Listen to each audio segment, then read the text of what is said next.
Hello bro. हाय हाय। सबसे पहले तो अपना नाम बताओ और अपने बारे में बताओ। जानते तो हम काफी टाइम से हैं तो ये मेरे थोड़ा पॉडकास्ट का सिस्टम है। अच्छा, तो मेरा नाम अक्षय चंबयाल है। हाँ। मैं एक एक्टर हूँ ओके और मुंबई में रहते हुए मुझे 8 साल हो गए। ओके। 8 साल से मैं एक्टिंग में ही हूँ, अभिनेता एज ए काम कर रहा हूँ। और स्ट्रगल रही है, बहुत स्ट्रगल रही है। बहुत भागदौड़ रही है। बहुत रिजेक्शंस रही हैं। बीच में ऐसा टाइम भी आ गया था कि छोड़ना पड़ा था ये फील्ड टेम्परेली। ओके। यस, मतलब 1.5 साल। ओके। 1.5 साल मैंने कुछ नहीं किया था। मैं तब जिम ट्रेनर की जॉब करने लगा था। ओके। तो जिम ट्रेनर की जॉब करते करते फिर मुझे लगा कि शायद एक्टिंग भी साथ में चल सकती है, क्योंकि एक्टिंग मतलब ठीक है, शूट चाहिए, एक्टिंग करनी है, सेट पे जाना है, एक दिन चाहिए बस और वो मिल जाएगा वहाँ से। बट फिर मैं धीरे धीरे समझ आया कि नहीं बेटा, एक्टिंग इतनी आसान नहीं है कि मतलब तुम 2 नाव में पैर रखे हैं और तुम चल रहे हो मस्त। नहीं, तुम डेफिनेटली गिरोगे। और मैं गिरा। ओके। और फिर मेरी जब जॉब छूटी, हाँ। तो तब मेरे पास ना कोई एक्टिंग का फाइनेंशियली सपोर्ट था ओके। और ना ही जॉब बची थी। अरे। और फिर जो धक्का मेरे को लगा और फिर मेरे को घर जाना पड़ा। और मैं 4 या 5 महीने बाद आया हूँ वापस। ओके। तो अब बहुत बढ़िया चल रहा है। मस्त चल रहा है। टच वुड है, अच्छा ही चले और बढ़िया चले। अच्छा, अपने वो तो बताओ कि हो कहाँ से, जन्मभूमि कहाँ है? बेसिकली मैं जम्मू कश्मीर से ही हूँ। देवभूमि। देवभूमि मतलब माने तो मतलब देवों की भूमि है ना, अपन उसको बोलते हैं हिमाचल, और ये अपना जम्मू कश्मीर। तो जम्मू कश्मीर भी देवभूमि है? बिल्कुल है। मुझे क्यों नहीं वैष्णो माता है वैष्णो माता तो रहते हैं। अच्छा, हाँ, तो देवों की भूमि है। देवों की भूमि है भाई। Okay okay okay, yes. तो उत्तराखंड। हाँ, तो मैं जम्मू कश्मीर में जम्मू से हूँ। ओके। जम्मू वैसे इतना है, अच्छा है, बहुत अच्छा है, बहुत प्यारा है भाई। बहुत प्यारा है जम्मू। बट मुझे कश्मीर ज़्यादा प्यारा लगता है। ओके। कश्मीर में घूमने के लिए बहुत चीज़ें हैं, देखने के लिए बहुत चीज़ें हैं। पहाड़ हैं, पेड़ हैं, रास्ते हैं, ऐसे ऐसे इतने सुंदर सुंदर झरने हैं, आसमान, मतलब इतना इतना प्यारा नेचर है ना वहाँ का कि वहाँ पहुँचते पहुँचते तो तुम जन्नत में पहुंच जाओगे। मतलब जो रास्ता है ना वहाँ पहुंचने का, वही बहुत ही प्यारा है। और जब तुम पहुंच जाओगे वहाँ पे, और तो वहाँ पे तो भाई लेक है, डल लेक है, निशात बाग, शालीमार बाग, बहुत बहुत खूबसूरत है। क्या बात है ब्रो। अब ये बताओ मुझे, तुम्हारा सबसे मतलब मैं हर किसी से पूछता हूँ, तुम्हारा जिंदगी का सबसे अच्छा दिन कौन सा रहा है कि यार इस दिन तो कमाल हो गया, मतलब सारी चीजें एकदम सेट बैठी है, तो सबसे यादगार दिन? सबसे यादगार दिन? हाँ। ये भाई बहुत डिफिकल्ट क्वेश्चन पूछ लिया तुम सबसे पूछते, बट मैंने कभी सुना नहीं है क्वेश्चन। तो यादगार दिन क्या होगा मेरा? मुझे लगता है शायद मेरा यादगार दिन वही है। एक ही दिन आया था वो ऐसा। और अभी भी वैसा ही चल रहा है, बट वहाँ से शुरुआत हुई थी। जब एक्चुअली मेरे पिताजी जो है वो कुछ ज़्यादा मेरे से मतलब ज़्यादा अप्रिशिएट नहीं करते थे पहले। ओके। तो हाँ, ज़्यादा मतलब इन सब चीज़ों में उनको पता है कि बहुत प्रोबेबिलिटी बहुत कम है इन सब चीज़ों में, पॉसिबिलिटीज़ बहुत कम है। और डेफिनेटली वो गवर्नमेंट जॉब करते हैं। ओके। तो उनका मेंटालिटी वैसा ही है कि आपको एक तो होना चाहिए ना, स्थिरता होनी चाहिए। तो मेरे शूट्स जब नहीं चलते थे तो घर से पैसे लेने पड़ते थे। ओके। घर से सपोर्ट लेना पड़ता था। समझ नहीं आता था। और फिर जब अगला महीना आता था और फिर से पैसे लेने होते थे तो मुझे ऐसे होती है, आपको हेजिटेशन होती है। बिल्कुल। एक वो शर्म आती है कि आपकी एज इतनी होगी और फिर भी आप घर से पैसे मांग रहे हो। ऐसा मत बोलो ब्रो, मैं अभी भी लेता हूँ विच इज़ वेरी गुड। बहुत अच्छी बात है। अगर आप घर से पैसा ले रहे हो तो इट इज़ गुड, अनलेस और अनटिल आप कुछ गलत काम करके पैसा कमा रहे हो। उससे बहुत बेटर है। इंस्टेड ऑफ दैट आप वो नहीं कर रहे हो तो ये सब ज़्यादा बेटर है। तो पिताजी का फिर जब मैंने एक अच्छे 2-3 शूट्स किए, एड्स की, अच्छा पैसा आया। मतलब कुछ ज़्यादा भी नहीं, अप्रॉक्स मैं आपको डिजिट्स भी बता देता हूँ, 30 से 35,000 कुछ आया था। क्या बात है। तो घर वालों को बताया मैंने, इतनी खुशी थी। तो पहली बार पापा ने कहा था कि नहीं बेटा, अब तेरा हो जाएगा। अरे क्या बात है। तो वो जो एक खुशी थी ना, वो जो एक अंदर मतलब बटरफ्लाईज आप कह लो कि पेट में आपके बटरफ्लाईज आ जाती हैं कि मतलब इतनी मोटिवेशन और इतना वर्ड्स जो आप तरस गए थे सुनने के लिए। एक होता है ना कि आपके पिता की सपोर्ट बहुत इंपॉर्टेंट होती है, और जब वो वर्ड्स निकलते हैं उनके मुंह से, निकलवाना अलग बात होती है, बट वो सामने से जब आते हैं तो वो बहुत एक सेटिस्फेक्शन आती है। और आपको आप अपने मतलब अपना जो भी काम कर रहे हो उसमें आप अपना डबल लगा दोगे, अपना 2 गुना ज्यादा मारोगे आप, और दैट्स वाई, और इसलिए मैं अब थोड़ा और बेटर कर पा रहा हूँ क्योंकि पिताजी का हाथ अब साथ में है। ओके, तो ये आपका सबसे यादगार दिन है। ये ऐसा यादगार दिन है कि इनको बहुत याद करना पड़ा है। नहीं, एक्चुअली मैं कंफ्यूज था कि कौन सा चुनूं। ओके ओके, ये इम्प्रोवाइज अच्छा किया। देखो एक्टर है भाई, इम्प्रोवाइज हो जाता है। तो ब्रो ये बताओ, तुम्हारा सबसे मतलब बुरा दिन कौन सा रहा है कि यार ये चीजें मेरे साथ ना होती ना तो थोड़ी लाइफ में चीजें अलग होती? सबसे बुरा दिन। सबसे बुरा दिन यार मैं वैसे मानता नहीं, बेसिकली सबसे बुरा दिन तो किसी को भी नहीं मानता मैं, किसी भी दिन को नहीं मानता, क्योंकि अगर जावेद अख्तर का इंटरव्यू देख रहा था एक मैं, उन्होंने कहा था कि अगर लाइफ जो है वो एक स्क्रिप्ट की तरह है। ओके।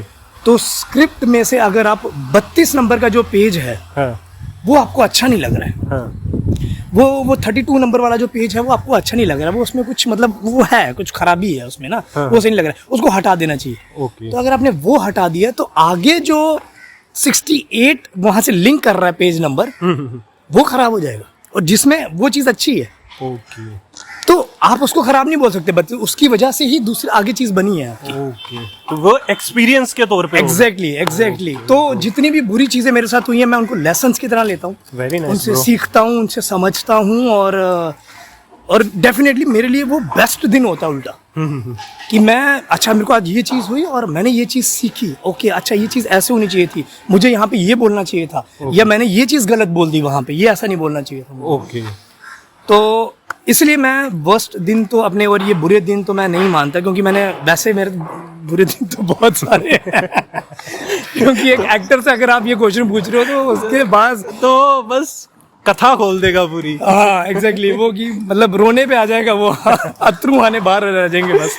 क्या बात है ब्रो। अच्छा, जब भी तुम कैरेक्टर करते हो, कोई भी कैरेक्टर करते हो, तो उसको अपने से रिलेट कैसे करते हो और उसे प्ले कैसे करते हो, और अपने जो कैरेक्टर का क्राफ्ट होता है वो कैसे निकालते हो? अपने से तो मैं मतलब इनबिल्ट तो मेरे अंदर डेफिनेटली नहीं, मतलब किसी भी एक्टर के अंदर मेरे ख्याल से नहीं होता है, वो तो आप क्राफ्ट क्रिएट करना पड़ता है, आपको मेहनत करनी पड़ती है। तो जो चीज़ बेसिक चीज़ मुझे जहाँ तक लगती है वो ये समझ आता है कि जो डायलॉग्स हैं उसी में ही सब कुछ है। ओके। वो स्क्रिप्ट्स में ही सब कुछ है, और मोस्टली एक्टर्स मुझे लगता है ये गलती करते हैं कि वो डायलॉग्स को जल्दी से जल्दी मेमोराइज कर लेते हैं। ओके। और मेमोराइज करने के बाद वो स्क्रिप्ट नहीं देखते, वो दिमाग में ही मेमोराइज करे जा रहे हैं। ओके।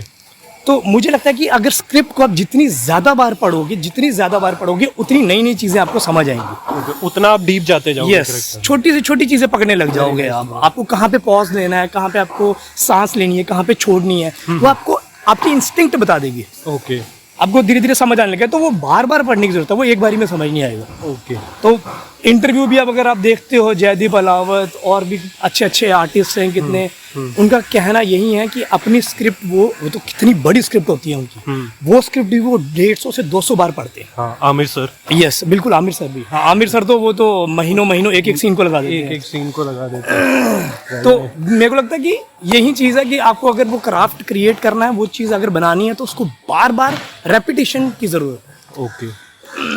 तो ब्रो, आपको कौन सा ऐसा एक्टर है या कौन सी ऐसी चीज है जिसने एडमायर किया हो इस फील्ड में आने के लिए कि यार अब मुझे भी एक्टर बनना चाहिए? कब आया मन में? ये मुझे लगता है कि अभी तो मैं ज्यादा एडमायर नहीं करता हूँ उन्हें, अच्छी बात नहीं है कहना, but still truth is truth. मैं जो सबसे ज्यादा प्रभावित हुआ था वो हुआ था अक्षय कुमार सर से। सर से मतलब उनकी कॉमेडी टाइमिंग, उनकी इम्प्रोवाइजेशन बहुत प्यारी लगती थी मेरे को। वो इतनी ज्यादा मतलब यूनिक होती थी और इतनी ज्यादा कॉमन होती थी कि वो बंदा सिंक कर लेता है। जिसका ह्यूमर अच्छा है, जिसका वो अच्छा है, मतलब जो हंसता खेलता बंदा है वो तो बहुत ही प्यार करेगा। तो मेरे लिए अक्षय कुमार बहुत ज़्यादा इम्पोर्टेंट थे। मतलब वो मेरे लिए मैं उनसे प्रभावित हुआ था। ओके। बट अब फिर मैं जब इंडस्ट्री में आया तो मुझे पता चला कि नहीं, वो मतलब ठीक है, आर्टिस्ट तो अच्छे हैं बट उनसे भी बेहतर आर्टिस्ट हैं। Irrfan Khan sir, Nawazuddin Siddiqui sir, Naseeruddin Shah, Manoj Bajpayee sir, Pankaj Tripathi, ये आर लेजेंड्स। तो फिर थोड़ी डेप्थ जब बढ़ती रही मेरी एक्टिंग की, तो फिर मेरे को समझ आने लगा कि नहीं, बट स्टार्टिंग वही थी। ओके, स्टार्टिंग वो थे, उन्होंने आपको स्टार्ट पॉइंट दिया। यस, ये बहुत सही चीज़ है ब्रो। ओके ब्रो, तुम सबसे ज़्यादा करीब किसके हो, अपने मम्मी के या पापा के? फिर से हर बात में देखो कर मार रहे, ये अंकल आंटी जी भी देख रहे होंगे तो सोच समझ के बोलना ब्रो। ये आपके लिए अंकल आंटी जी स्पेशल क्वेश्चन।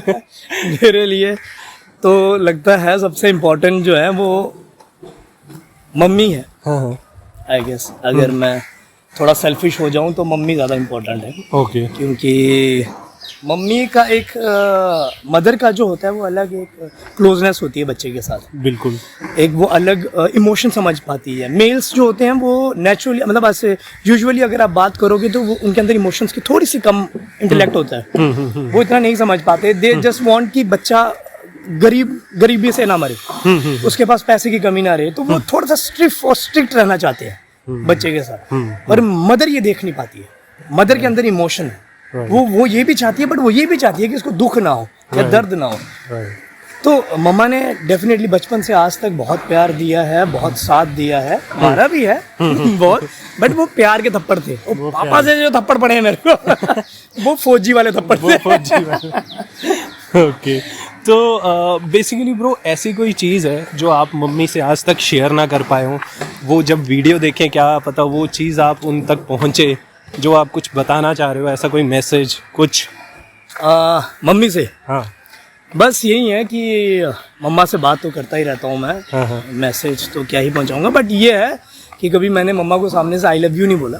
तो आज बोल दो। ये मैसेज है, मम्मा आई लव यू। क्या बात है ब्रो, मेरे तो रोंगटे खड़े हो गए। बहुत बढ़िया ब्रो, बहुत बढ़िया यार, बहुत अच्छा लगा। ठीक है, तो अंकल जी बेसिकली आर्मी में है?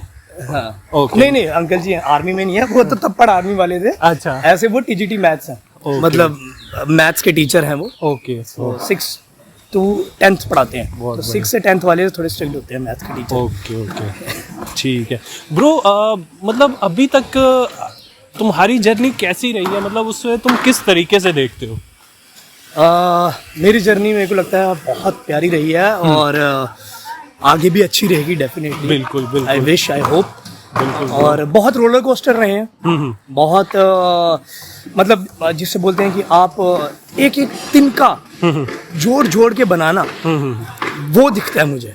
ओके। एक मूर्ति को कि आपको, आपके अंदर पहले कॉन्फिडेंस नहीं था। हाँ। आपको पहले ईगो की प्रॉब्लम थी। हाँ। आपको सेल्फ रिस्पेक्ट का मतलब नहीं पता था। हाँ। आपको बिहेवियर नहीं पता था। आपको ये नहीं पता था कैसे कोई इंसान है उसके साथ कैसे बातचीत, कम्युनिकेशन क्या होनी चाहिए, कम्युनिकेशन स्किल्स की जो लैक ऑफ कम्युनिकेशन स्किल की प्रॉब्लम होती है। तो वो सारी चीज़ें नहीं पता थी पहले जस्ट एक ये था कि हाँ हम बकचोद हैं, हम हंसेंगे और मतलब कुछ भी अनलिमिटेड, विदाउट एनी लिमिट्स, हम कुछ भी करेंगे। ओके। इतना ज़्यादा। तो अब धीरे धीरे वो छोटी छोटी चीज़ें जब बनी हैं, तो अब समझ आया कि नहीं, अब चीज़ें और बेहतर होती हैं। ये चीज़ें, सब चीज़ें जब जुड़ती हैं, बनती हैं, और बेहतर होती हैं, और डेफिनेटली आगे मेरे को और ज़्यादा करनी है। ओके। तो एज एन, मतलब तुम एक्टर बने हो ब्रो, तो तुम्हें लगता है कि तुम्हारी लाइफ में काफ़ी चेंजेस आया और काफ़ी नज़रिया चेंज हुआ है लाइफ को देखने का? बिल्कुल। जो इस फील्ड में शायद आके नहीं हो पाता। Yes definitely. मैं ये बिल्कुल ये बताना चाहता हूँ कि मैंने जब एक्टिंग ज्वाइन की, मतलब लिटरली एक्टिंग, मतलब मुंबई आए हुए मुझे 8 साल हो गए, बट एक्टिंग और थिएटर से मैं कोई 3-4 साल पहले ही जुड़ा हूँ। ओके। तो जब मैं थिएटर से जुड़ा तो मुझे बहुत एज अ ह्यूमन, मतलब अगर मैं अपनी खुद की बात करूँ और अपनी निजी जिंदगी की बात करूँ, उसमें बहुत ज़्यादा चेंजेस आए। थिएटर आपको इतनी सारी चीज़ें सिखा देता है, इतनी चीज़ें बताता है जो आपने कभी रियलाइज भी नहीं की होती, पर करते डेली हुआ। तो वो जानना बहुत ज़रूरी है कि आप बातें कैसी करते हो और रियल में हो कैसे। ये बात तो एकदम बढ़िया बोली। वो दोनों चीजें मैच कर जाएं, then you are a perfect person. क्या बात है। ओके ब्रो, इस लाइन में जो आने वाले एक्टर हैं या जो अभी आएंगे, सोच रहे हैं इस लाइन में आने के लिए, तो तुम उन्हें क्या गाइड करना चाहोगे? मैं तो उन्हें यही गाइड करूंगा कि जितना अवॉइड हो सके अवॉइड करो। ये भाई एकदम सच्ची बात बोल दी दिल की। पर कोई बात नहीं, अरमान मत मारो, आओ इस लाइन में। मतलब अगर तुम्हें लगता है लिटरली, अगर तुम्हारे पास बैकअप है और तुम्हारा इंस्टिंक्ट और डिसिप्लिन और तुम्हारी डेडिकेशन बहुत अच्छी है और बहुत सीरियस है, तो डेफिनेटली आओ। ऐसा कुछ भी नहीं है कि यहाँ पे नेपोटिज्म चलता है या नेपोटिज्म ही चलता है सिर्फ। यहाँ पे लोग ग्राउंड से उठ के बहुत ऊपर तक पहुंचे हैं, बहुत अच्छे अच्छे एक्टर्स बने हैं, बहुत अच्छा अच्छा क्राफ्ट बनाया है। और मुझे तो लगता है जो जो बंदा नीचे से ऊपर गया है ना, उसी का क्राफ्ट बेटर है। हाँ, सबसे अच्छे अच्छे क्राफ्ट उन्हीं के ही हैं। उन्हीं के ही हैं। Yes. नो डाउट थोड़ी हार्ड रहती है जर्नी, बट जब आप अचीव कर लेते हो तो वो अलग लेवल की खुशी है। ये जरूर है कि टाइम लगेगा, बिल्कुल। आप हाँ, कि मतलब लक के पीछे नहीं भागना है कि मतलब लक मेरा अच्छा होगा या मैं लक की वजह से पहुंचूंगा, नहीं। ध्यान आपको क्राफ्ट पे ही देना है, ध्यान आपको अपने काम पे देना है, लक अपना काम खुद करेगा। क्या बात है। बहुत बहुत बढ़िया चीजें यार पता चली है और मजा भी आया बात करके। मुझे भी बहुत मजा आया भाई। बिल्कुल। तो मुझे भी नहीं पता था कि मेरे अंदर इतनी सारी बातें। नहीं यार, अच्छा लगा यार। कोई बहुत लोग कम होते हैं यार खुल के बात करते हो, धीरे धीरे मतलब थोड़ा फील भी करते हैं कि नहीं यार मैं कुछ गलत ना बोल दूं। लेकिन खैर वो तो मैं एडिट कर दूंगा। मेरे हाथ में है। बाकी मैं अच्छी अच्छी चीजें दिखाऊंगा यार, मोटिवेट करता हूँ लोगों को और उनके बारे में उनकी कहानी जानता हूँ। तो ब्रो बहुत अच्छी बात, बहुत अच्छा लगा यार बात करके। और मेरे दिमाग में एक और लास्ट क्वेश्चन था यार, मैं भूल गया। मैं मतलब अभी याद नहीं आ रहा क्या क्वेश्चन पूछना था। हाँ ब्रो, देखो अपन दोनों इसी फील्ड में है ना। जब हम मतलब हर किसी की लाइफ में आता है, एक्टर की बेसिकली, तो जब अपन इस फील्ड से यार हो जाते हैं कि यार हो ही नहीं रहा, कुछ बन ही नहीं रहा बातें, या मैं कुछ गलत कर रहा हूँ, बहुत ज्यादा लो फेस आता है, तो उस चीज को कैसे टैकल करते हो तुम? ये मुझे लगता है कि ये चीजें तब आती हैं जब, शायद मुझे जहां तक लगता है कि जब आप कहीं किसी चीज पे डिपेंड हो, जब आपके दिमाग में कोई दूसरी चीज भी चल रही है, ओके, तो आप फिर आपको लग रहा है कि आप 100% दे रहे हो, बट वो 100% नहीं होता। सबका 100% अपना अपना होता है, बट रियल में 100% एक ही है। ओके, वो एक ही एफर्ट है जो सबको मारना है, तभी आप वहां तक पहुंच पाओगे। ओके। तो लोग जब सेकंड ऑप्शन उनके दिमाग में होता है या थर्ड ऑप्शन उनके पास होता है, तो वो एफर्ट्स 100% नहीं दे पाते अपने। उनके दिमाग में वो चीज चलती है, टेंशन चलेगी, फिर अब वो फालतू की टेंशन पैदा हो रही है दिमाग में कि यार ये नहीं है, ये कैसे करना है। आपके अंदर डेडिकेशन है, आपके अंदर विलिंग पावर है, आपकी मैनिफेस्टेशन इतनी स्ट्रांग है कि आपको चीजें बनती हुई दिखेंगी। Okay, okay. तो अगर आप हल्का सा भी फेक हो ना कि मेरे को ये फेम चाहिए या मुझे ये खाली वैसा चाहिए या मुझे पैसा चाहिए खाली या मुझे चाहिए मैं इसके साथ फोटो खिंचा लूं या ये मेरा नाम जान ले, बस एक बार मेरे को नाम से बुलाए, या ऐसी सब चीजें, वो अगर ये सब चीजें ना आप रूट को नहीं पकड़ रहे हो, अगर रूट को नहीं पकड़ोगे तो फिर ये चीज आपको फेस करनी पड़ेगी। ओके। तो ब्रो अभी तुम किस एक्टर को सबसे ज्यादा लाइक करते हो और चाहते हो उनसे मिलना? फेवरेट एक्टर तो मेरा रणबीर कपूर ही है। ओके। डेफिनेटली मैं मिलना चाहूंगा, मैं मिला भी हूँ वैसे। ओके। बट मैं ऐसे नहीं मिल पाया कि मतलब मैं हाय हेलो कर पाऊँ। ओके। तो डेफिनेटली मैं उनसे मिलूंगा। ठीक है। अगर तुम्हें एक मौका मिलता है कि उनके साथ तुम्हारी आत्मा चेंज हो जाती है, तो उनकी बॉडी में जाके पहला काम क्या करना चाहोगे ब्रो? आलिया भट्ट से मिलने चाहूंगा। अरे नोटी। बहुत बढ़िया ब्रो। अच्छा। अरे नहीं, मैं अगर उनकी बॉडी में आ गया ना, तो मैं वो सारी जो क्राफ्ट उस इंसान के अंदर है, वो जो चीजें इस्तेमाल करते हैं, मैं वो जानना चाहता हूँ वो कैसे यूज होती है। ओके। तो उनका बेसिकली पैटर्न देखना है। यस, पैटर्न देखना है मेरे को उनका कि वो कैसे बॉडी में क्या क्या है, कैरेक्टर को कैसे क्रैक करते हैं। हाँ, यस। बात है। चलो बहुत मजा आया। अभी ऊपर चलते हैं, पता चले हमें ही ढूंढते फिर रहे हैं और हम यहाँ पॉडकास्ट कर रहे हैं। चलो ब्रो, मिलते हैं। उम्मीद करता हूँ आप सबको हमारी ये बातचीत पसंद आई होगी। पसंद आई है तो लाइक शेयर सब्सक्राइब करें। बाय दोस्तों। Bye bye guys.